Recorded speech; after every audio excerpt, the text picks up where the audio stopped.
Aishwarya अटवार लोकनिर्धार channel मध्ये स्वागत करते। आम्ही केवळ ओबीसींच्या न्याय आणि हक्कांसाठी लढा लढतोय, लक्ष्मण हाके यांचं वक्तव्य।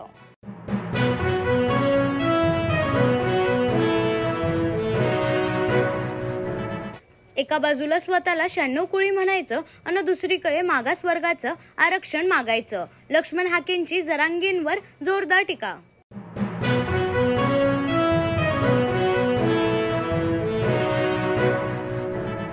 सांगली पलूसमध्ये कलर प्रिंटचा वापर करून बनावट नोटांची छपाई करत असणारा मुख्य संशयित आरोपी सुरेंद्र उर्फ सूर्या रामचंद्र ठाकूर हा पलूस गावातील त्याच्या घरी बनावट नोटा बनवण्याचे काम करत होता, हे उघड झाले आहे।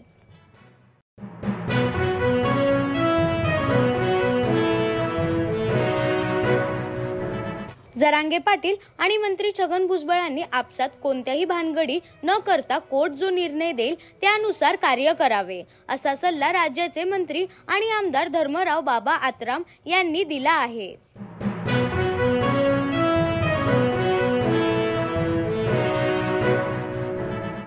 सलीम जावेद ही हिट जोडी पुन्हा एक नवा सिनेमा लिहिणार असल्याची घोषणा स्वतः जावेद अख्तर यांनी केली।